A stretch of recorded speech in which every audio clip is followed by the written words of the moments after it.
Yo, what's up, guys? Coach Nate with another episode of Steel Strength Radio, and this one's kind of piggybacking, off of the last video, which was about faith versus fear and why we want to have faith along our fitness journey.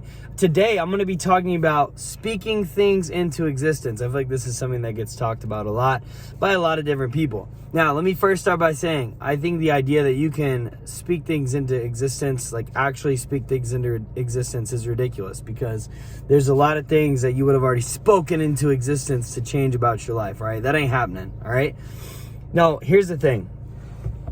I believe God created the universe in 6 days, and he rested on the seventh. And how did he create it? He spoke it into existence. But God is all powerful, and so when he says something, that's how it is, right? He says, "Let there be light."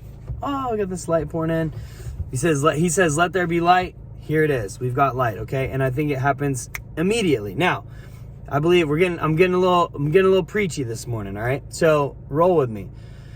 So I believe we're made in his image, and I think part of that means we were made to create. God created the world. He created us. I believe we are created to create. We are creators. And so I think he's instilled a little bit of himself in each of us. He's given us gifts and talents that the world needs, and we're supposed to go out and use them and create whatever it is that he's put on our heart to create.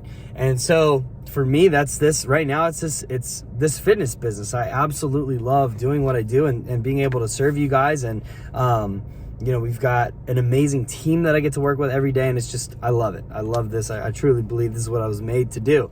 And so anyway, getting off on a tangent, but I think that what we say is super important. I don't think it is so powerful that when we speak things, they just happen.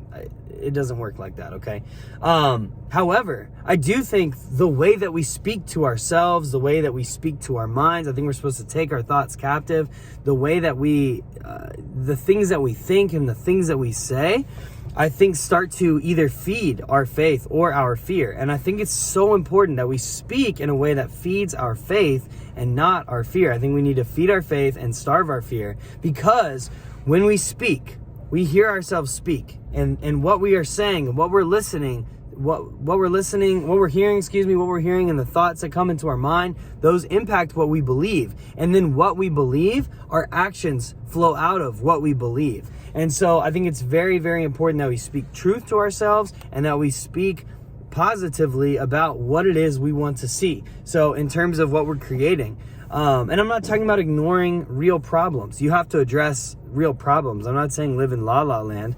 Look at what's in front of you, but then believe for the future that you want to create, right? And so I try to do that with the business. I try to think about, all right, what is my vision? What do I want? What do I want for this business? How many people do we want to impact? How do we want to be impacting you guys? How do we want to serve you? How can we serve you better? But speaking in a way that says we're going to grow, both in terms of our quality and our quantity, and we're going to make the impact that we want. So I speak that, and so I hear it, and so I believe it, and so then I act in a way that aligns with how I believe. Don't do the opposite. Don't speak negatively about what, I think if we spend too much time speaking negatively and speaking in a way that feeds our fear, then our belief is going to align with that fear. We're going to act out of that belief of fear, and we're not going to produce the result that we want. And I think in a lot of ways we end up creating the thing that we focus on.